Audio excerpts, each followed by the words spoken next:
Look, Wizards of the Coast certainly, definitely 100% care about the players playing the Eternal formats like Legacy, Commander and Modern on MTGO. And before one of you little shits comments telling me Modern isn't an Eternal format, well sure, you got me, alright?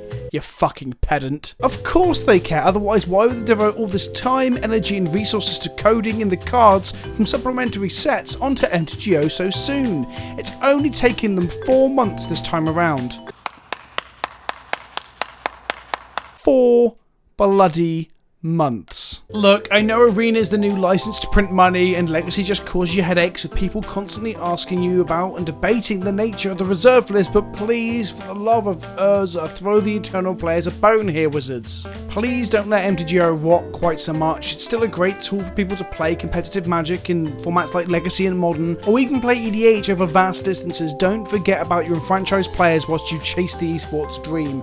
And to clarify on this little rant here, I am hyped as shit about the esports announcement and support of Arena. I love the program, I think it's slick, I enjoy it, I've enjoyed the snippets of Standard that I've been playing, and more Arena content will be coming to the channel. The problem is that Standard isn't always good, as we all know, and will be prone to some of the same issues it's had in the past because of it being such a small, finite environment. I guess what I'm trying to say is I just don't want to see Cube, Commander, Legacy, and to a lesser extent Modern rot, simply because it's difficult to monetize by Wizards of the Coast. Anyway, with that rather shitty topic addressed, let's move on to the topic of this video. He is here. Who is here? He, the regal, the majestic, the Lord. Hail to the king, baby. Lord Windgrace himself. Fun fact, Lord Windgrace was designed as not only a homage to a certain Marvel character, but as also an ode to a pop sensation Lord, as she's a rather prolific Legacy Lands player in her local community. She just loves to slap bitches with 2020s. Disclaimer, I might have just made that up. The John Lands commander we've all been waiting for, Lord Windgrace, a more obvious allusion to Black Panther could not exist.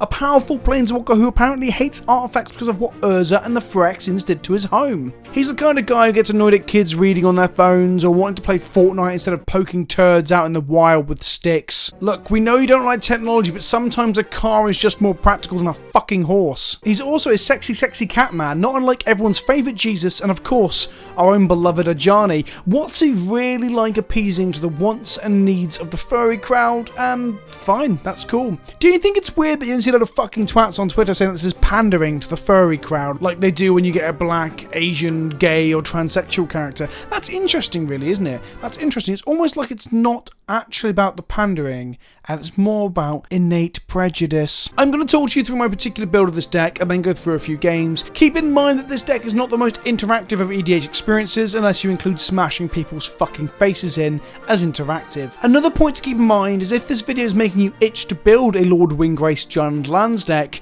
be warned that the most efficient variants of this deck play very similarly to other commanders in the same sort of archetype.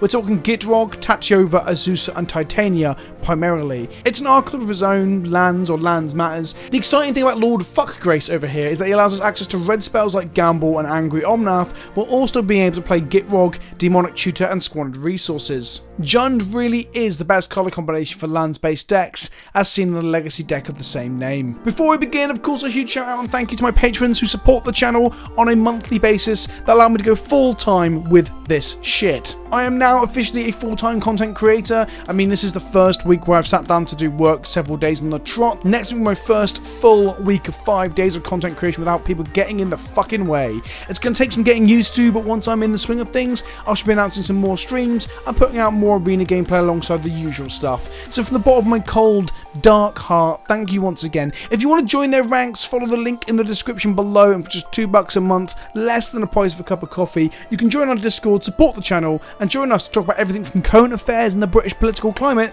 to which Pokemon you would like to fuck. Also, a huge shout out to my sponsors MTGO Traders and Cape Fear Games for supporting the channel's continued growth. They lend me all the cards you see in my videos, and if you use the discount code on screen to get money off your orders from them, you support the channel directly. MTGO Traders is the best site for picking up digital singles, whilst Cape Fear can supply you with all your paper needs. And last but not least, Cardsphere is a trading platform that is out here supporting smaller creators to grow, whilst providing a platform based on sound, ethical considerations. If you are looking to do peer-to-peer trades on the internet, you cannot go wrong with Cardsphere.com.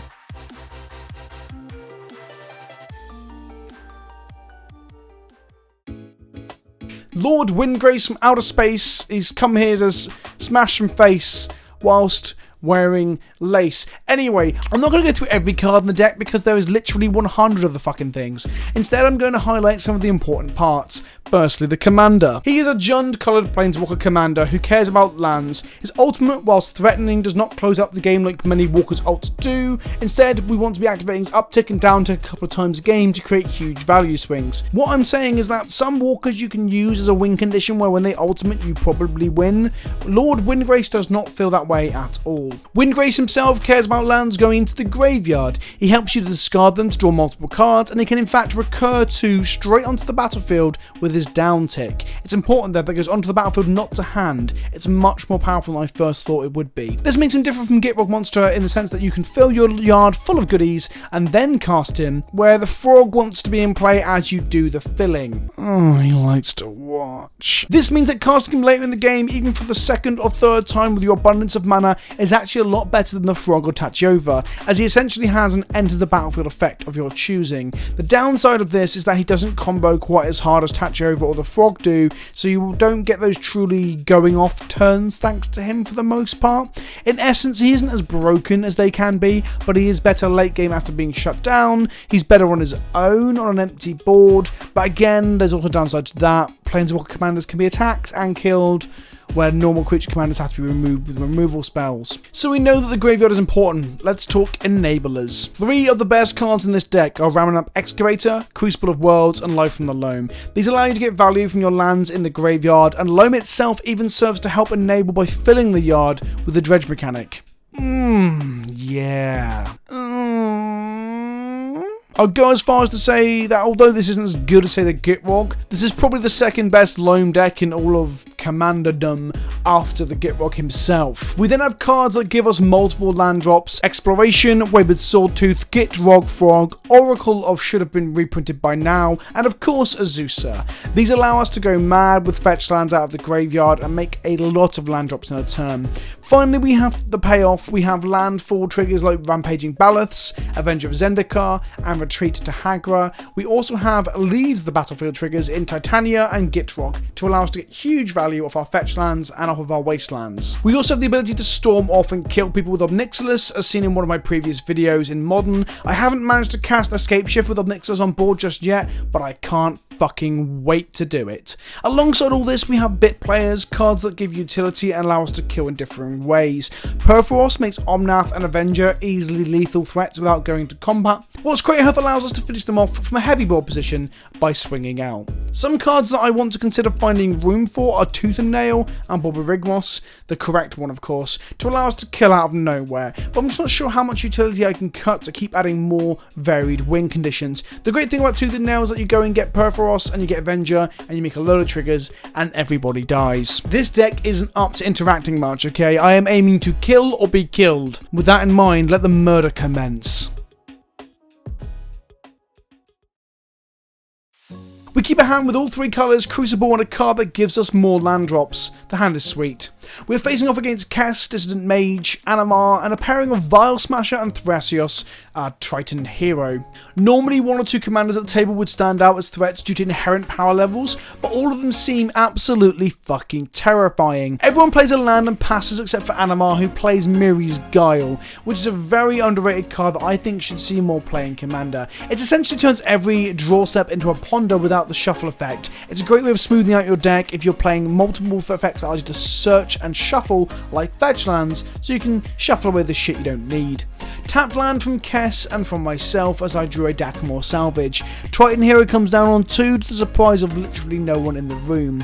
Animar plays some Lightning Greaves out and passes. Kess plays an Ethereum Sculptor, which is an unusual include for a spell-based deck like Kess, but maybe they're artifact based. We untap, slam a Sawtooth and play an extra land for the turn. We stupidly played this basic instead of this weaker fetch land that ETB's tapped. In all honesty, after playing a handful of games, these lands should only be in the budget builds of the deck and shouldn't be in the fully powered up ones. They simply don't work as rituals out of the graveyard, as they can't be cracked and sacked multiple times a turn because of the ETB tapped. They're just a bit shit. In essence, the first improvement I would make to the deck for my next time of playing it is switch out any of these for off-colour green fetches like Misty Rainforest or Windswept Heath. Vile Smasher has arrived, and I'm starting to think this player over here is the current threat. Then Animar arrives, and then I realise I'm in some sort of Godzilla movie, like the Battle of the Monsters, as all these powerful monster commanders are stomping their way onto the battlefield, and I don't feel like I have a comparably powerful commander. I just have Lord Utility Cat over here who gets his face stomped in by Animar. Animar puts on a new pair of boots, but doesn't go stomping just yet. Kess plays one of my favourite cards of all time. Only kidding, it's fucking Baral. In all fairness, this makes a lot more sense than this random artifact cost reducer. We draw a Sylvan Library and decide to cast Lord Windy Pants. We uptick and discard the ship fetch land and draw 2 more cards, none of which are lands, so we're going to miss a land drop, which is pretty embarrassing because, yeah, we discarded one. Whoops. We really need a fetch land so we can have a turn of Exploration plus Crucible to really pull ahead in land drops. This tout fetch is so fucking bad, I hate myself for including it. Fuck you, past Vince. A Ponder is cast, Vile Smasher triggers and shoots Kess for 1 damage. Pew, pew. I'm just hoping people won't notice that Wayward Sawtooth can't actually block right now. Chrome Mox from Smasher activates Triton Shitbag and they hit a land and it enters the battlefield, and that seems like a very solid turn. Well done, I am jealous. Smasher smashes into Lord Catface and he takes damage. Animar begins to play low-costed utility ladies and bouncy dudes, but bouncy dudes only cost 1 mana thanks to Animar cost reduction, so they get to chain it, pumping Animar over and over again. Lord Fartbottom doesn't appear to be long for this world, a problem Planeswalker commanders often have, but then Animar just randomly attacks my face instead. I can only assume this was a mistake, but Lord lives to fight another day. As I always say, it's better to be lucky than good. Baleful Strix from Kess, and our Lord takes 2 damage. We untap with Windgrace in play. Oh yes. We draw Wooded Foothills, which might literally be the best possible draw here. We did this by discarding a land to Lord Windgrace's uptick to draw 2 cards. We play both Exploration and Crucible of Worlds, and then play a fetch land. We now have the City's Blessing, and Wayward Sawtooth can defend his king from attack, like a loyal dinosaur. We do the fetch dance out of our graveyard 2 more times, Loving Life, and cast a Vex Sage, and take a shit in Animar's shoes. Sorry buddy, when an elf's got a shit, an elf's got a shit. So then Vile Smasher casts a casual Sheoldred the Whispering One. Fuck my old boots. The trigger from Vile Smasher randomly hits me and gets redirected to Windgrace, as that's how Vile Smasher is worded, and Windgrace takes a Sheoldred load of damage to the face. Good night, my lord. So begins the turn after Sheoldred, when no one will have any removal on MTGO because no one plays any removal on MTGO. And I mean, that's not excluding myself. I have no way to deal with this either. Animar sacks Utility Lady to the Sheoldred trigger, plays out a new pair of dancing shoes, and Animar puts them on, but no attacks. Dreamstalker is used to pump Animar again, and a spare body is run out to give Sheoldred padding. Strix gets sacked to the Sheoldred effect, and then Kess plays Propaganda. I untap, sack a Vex Sage to the Sheoldred, and get ready to go fucking mental. I cast an Angry Omnath and start looping my fetch land again. Every time I play and crack a fetch, it generates me 2 5/5s. Yep, that seems pretty strong. I do this 3 times, playing a treat to ping the shit out of you in the process. I came, I saw, I rallied, and then I actually came. I ejaculated all over the board like a fucking sploosh. I feel like I'm in a pretty solid position from here. If I get to untap with Omnath next turn, it might be that I simply win the game from there. Training Grounds from Vile Smasher allows them to get huge value out of Thrasios. However, Animar has had enough of your shit and decides to blow up all enchantments. I find this mildly sad, but to say goodbye to Propaganda and Training Grounds is probably worth it. Triton Hero gets to activate 3 times before this resolves, and they get some lands. That's what I call value. Kess draws some cards and then scoops it up, causing MTGO to go fucking crazy. We get stuck in a loop for a while as the game attempts to replay itself back to the present state. This takes some time and I just feel depressed at the state of MTGO. I know I started the video with a bit of a fucking rant about how I think Modo is left to rot a little bit, but fuck me, come on, look at this. Look at this. This is the Magic the Gathering equivalent of having your life flash before your eyes before you die under a tidal wave of value. I untap and sack an elemental and bolt Vile Smasher dead. Get fucked, you vile, disrespecting bastard. The game then restarts again. Oh, Watsy, please, please, please, please fix it. I don't want this to be how it is. I just want to play EDH online. Is that so much to fucking ask? Okay. Let's leave the tilt at the door and go on to game 2. I'm your king. Well, I didn't vote for you. I have a hand with no green sources, but a ghost quarter can fix that. So we keep this as it plays out considerably different to last game, which is part of the fun of EDH, right? Wait. Is this the mirror?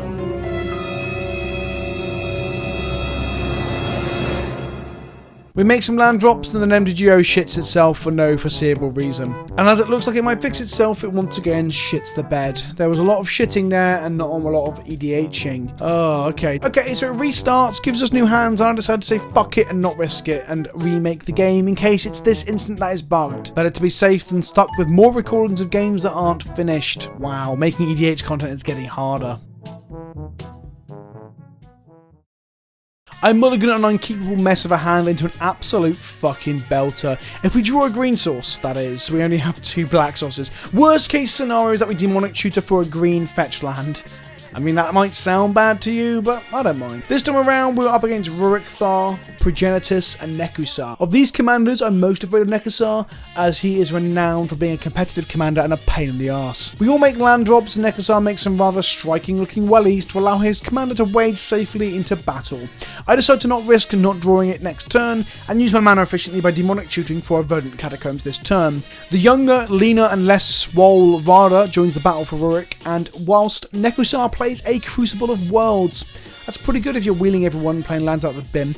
We play and crack the Verdant and slam a Sylvan Library in the hopes that it will find us more lands to play off this Sawtooth next turn. Rada slaps the Progenitus player because they looked at them funny, perhaps. And then to add insult to injury, the Progenitus player misses a land drop. When you're trying to cast the Progenitus at some point in the game, missing land drops is not where you want to be. And then he arrives, everyone's favourite wheeling bad boy, smouldering, undead. It's the Mind Razor, Nekusar. I don't know what it is about Nekusar, but every time he hits the battlefield, I just assume that I'm dead within a turn. I just feel like I'm about to die, and it makes my Sylvan Library hurt even more. We draw 4 cards total and put one of them back and pay 4 life to help us dig deeper into our deck. Again, I regret having this Tar Pit in my deck in place of a decent green fetch. Yeah, I really fucked up there. We play a bunch of lands, including the tapped one, and then pass the turn. Oracle of Moldiah from Ruric, but they missed the second land drop. In spite of drawing an extra card a turn, thanks to Neckbeard Usar over here, Progenitus still manages to miss a 4th land drop on turn 5.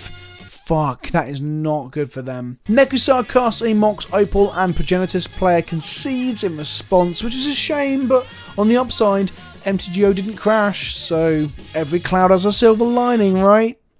Right? Fuck my life. Nekusar makes even more mana with Chromatic Lantern and casts Time Twister, the only piece of the Power 9 that is legal in Commander. This even shuffles our graveyard in, which sucks as we want those lands left in the bin, if at all possible. We also get shot for 7 fucking damage of Nekusar, then a further 4 on our draw step because I choose not to opt out of the Sylvan Library because I'm not a coward. This hurts. I think I'm coming out in a value-based rash. After the wheel, we find almost nothing but lands. This is bad. We cast Lord Fartface and discard a land. We draw a Courser and an Excavator, which is good. We slap Nekusar for 5 damage and pass the turn to Ruric Thar. They make a land drop and then brutalize Exarch. The Lightning Grieves back into Nekusar's library. Nekusar decides not to wind his fucking neck in. Get it? Nekusar? Neck? Instead, casting an overloaded Cyclonic Rift and bounces all of our shit, which is incredibly rude. They then Imperial Seal something to the top of their deck. I can only assume it's the Miracle Wheel coming up, Reforge the Soul. Time to try and have some fun. I cast both Wayward Sawtooth and Excavator. I play a land out of the bin, then realise something. I can go pretty fucking nuts with Gaia's Cradle here this turn, if I hadn't made a land drop already like an idiot and tapped my mana badly. I tap Gaia's Cradle for 2 mana, make another green and cast a Zeusa. I play a Blood Crypt out and shock myself and cast Squandered Resources. I sack some lands including Gaia's Cradle and make some mana. I replay Cradle from the yard and tap it for 3 more green mana, sack it and cast Lord Windgrace. I downtick Windgrace and make a 4th Cradle of the Gaia's Variety for the turn, which feels pretty fucking sweet. I make a Courser of Crofix and a Sylvan Library and then pass. I would say that was quite a successful turn in terms of developing my board state and mining some value out of this Cradle, but we are probably just dead to a wheel now. Oracle, land drop, Rada, and pass from Ruric Thar. Nekusar casts a Snapcaster Mage in some mad attempt to flashback Cyclonic Rift, but then soon realises that it's not how Snapcaster and Cyclonic Rift and Overload interact. Snapcaster gives the spell flashback equal to its mana cost and doesn't allow you to cast things for alternate costs. Instead, they resolve it to Faerie's Puzzle Box, which is a wheel a turn. Oh, Fucking hell. We untap, stack our triggers and prepare to get low. We loop our hand around into a new one and get shot for 5 damage. We then draw another card and get shot again, going to 5. Library lets us look at 2 more cards and we go to 3. Then because of how library interacts with all these things, we get to put back any of the 2 cards we've drawn this turn. I decided that I do not need Burgeoning nor this forest and top them. Right, it's time to do some magic. I miss Secret Sizzle a little bit as I'm stumbling to understand and learn it. I activate Gaia's Cradle, float 4 mana and sack it to resources to make 5 mana total in pool. I cast Alertus Cobra and Oracle of Moldiah for another land drop. I tap and sack for 7 mana, replay Cradle, make a mana off the snake, and some life of the Corsair. We called for a Avenger of Zendikar that we know now is on the bottom of our library thanks to Faerie's puzzle box. Nexar disconnects but doesn't concede, not sure if raging or just bad internet. We tap and sack Cradle for 17 mana and replay it out of the graveyard, netting another mana from the Cobra. We do this a couple more times and we Demonic Tutor for Creative Behemoth. We make an Angry Omnath for the lols and remake the Cradle loop again, 65 mana in pool. We tick up Lord Wind Tunnel, discard the Lich and find fucking Scapeshift. This will allow us to make another 10 more creatures with Omnath, but decide enough is enough. I cast, resolve and swing out with Hoof. Satisfying to say the very least. Our disconnected opponent appears to be AFK, like fully AFK, so I can't bother to wait, so just scoop it up and move on with my life. The final game of the evening had me virtually killing the table on turn 5 as I cast a Scapeshift with the Titania and Lotus Cobra in play. The Scapeshift itself got a concession from the Gorkor player, whilst the rest of the table, including the turn 3 Nezahal player, scooped in response to the cacophony of triggers that hit the stack upon the spell's resolution. GG value Scapeshift E. As I warned before, this week's EDH gameplay was very self-masturbatory, in the sense that people weren't looking to interact and neither was I, so fuck them. I got lucky against Nekusar player because I didn't have that one last wheel to get me dead. Would this stand up against Table of Removal aimed at it? No, I don't think so if it's been singled out. But I think that if it could bide its time and play a value game or a long game and not go too all in unless you knew for certain that the coast was clear, then I think this deck would have legs. The deck can probably grind it out with the best of them as well without having to go whole hog on the value train. I hope you enjoyed the video, the deck, the memes, the banter, and of course the MTGO errors. I think I will try something a little more interactive next time around, so feel free to drop a comment below to tell me what commander you would like me to take on next. In the meantime, don't forget to like, comment, and subscribe if you haven't already. I need to beat Wedge one day, so every little helps. Every little helps. In the meantime, tell your grandmother that I'm handsome, and I'll see you all very, very soon.